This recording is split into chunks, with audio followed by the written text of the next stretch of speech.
20 अक्टूबर दिन रविवार को करवा चौथ का व्रत लिया जाएगा। इस दिन सभी सुहागिन महिलाएं 16 श्रृंगार करती हैं, दिन भर प्रभु के भजन करती हैं, उपवास रखती हैं, निर्जला व्रत रखती हैं और शाम को चंद्र के उदय होने पर उनको अर्घ्य देके अपने व्रत को समाप्त करती हैं। पति पत्नी को उपहार देता है और पानी पिला के उनके व्रत को पूरा करता है। करवा चौथ की पूजा में करवा चौथ की व्रत कथा का बहुत ही महत्वपूर्ण स्थान है। यदि आप करवा चौथ की व्रत को कथा को नहीं सुनते हैं या नहीं पठन करते हैं तो आपका व्रत पूर्ण नहीं होता है, आपकी पूजा फलदायी नहीं होती। इसलिए करवा चौथ की व्रत कथा को जरूर सुने। यहाँ पे आपको करवा चौथ की ही व्रत कथा सुनाई जा रही। आइए इस कथा का श्रवण करते हैं। माँ आपकी सभी मुरादें पूरी करेंगी। प्रभु राम भक्त हनुमान हम सभी पे आशीष बनाए रखें। भक्ति ज्ञान उपाय चैनल में आपका स्वागत है। एक समय पांडु पुत्र अर्जुन नीलगिरी पर्वत पर तपस्या करने चले गए।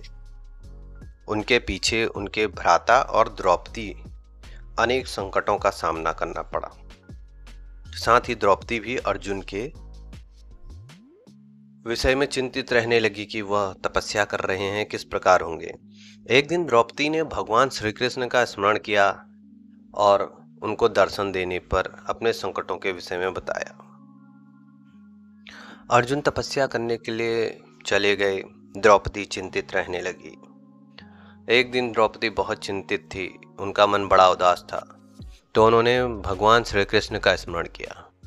अब जैसे ही उन्होंने भगवान श्री कृष्ण का स्मरण किया तो श्री कृष्ण भगवान ने द्रौपदी जी को दर्शन दिए।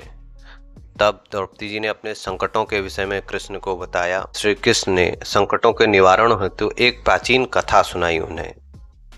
उन्होंने द्रौपदी को बताया कि एक बार महिलाओं को कष्टों से दुखी देखकर पार्वती जी ने भोलेनाथ से पूछा कि कोई ऐसा व्रत बताइए जो सुहागन स्त्रियां अगर करें तो हर प्रकार से सुखी बन जाएं, उनके पतियों की दीर्घायु प्रदान हो और वो सदा सुहागिन रख। तब श्री शंकर जी ने उनको इस प्राचीन व्रत का वर्णन कर विवाहित स्त्रियों को हर प्रकार से सुख संपन्न रहने एवं उनके पतियों की दीर्घायु प्राप्ति करने वाला बताया। उन्होंने कहा कि एक समय एक ब्राह्मण परिवार था जिसमें 4 पुत्रों के अलावा एक कन्या थी जो अत्यधिक गुणवान थी। परिवार के सभी व्यक्ति पूजा पाठ करते थे। एक बार कार्तिक कृष्ण चतुर्थी को माँ बेटी तथा लड़कों की जो बहुएं थी, लड़कों की बहुओं ने करवा चौथ का व्रत लिया रखा।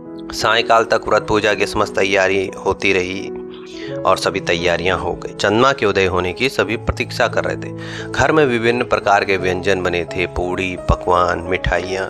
बेटी गुणवती को पकवानों की सुगंध बहुत अधिक भा रही थी और उसकी भूख को बढ़ाती जा रही थी और वह भूख से व्याकुल होने लगी। जब उसे भूख से व्याकुल देखा तो उसके भाइयों ने सोचा कि इसको छल से भोजन करा देते हैं, यह भूखी है और उन्हें बिल्कुल भी अच्छा नहीं लग रहा था।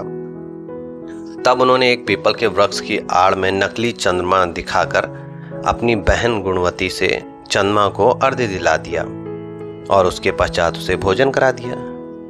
जब वो भोजन करने बैठी ही थी कि उसकी ससुराल से अचानक पति के देहांत की खबर आई। वह विलाप करने लगी, रोते हुए अपनी ससुराल पहुंची।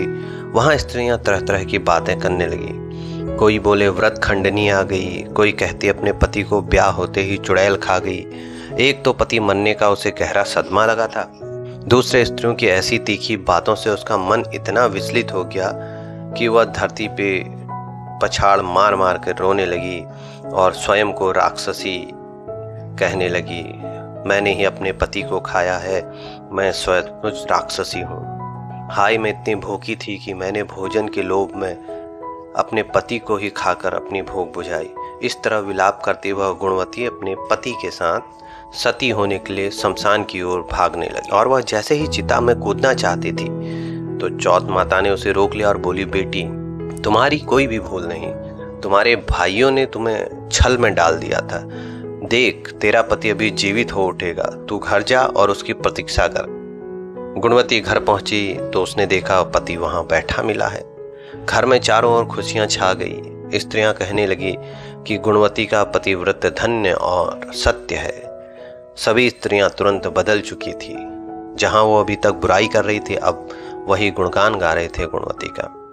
तब गुणवती सहित सब स्त्रियों ने अगली करवा चौथ आने पर व्रत विधि पूर्वक पारण करने का निश्चय किया, प्रण किया।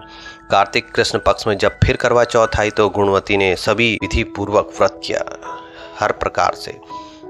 तब श्री कृष्ण जी बोले, हे द्रौपदी, तुम भी इस व्रत को करो और अपने समस्त संकट दूर कर सकोगे। और जो भी इस कथा का श्रवण करता है और पठन करता है, उसके करवा चौथ का व्रत पूर्ण माना जाता है। तो आपने इस कथा का श्रवण किया, आपका व्रत पूर्ण हुआ।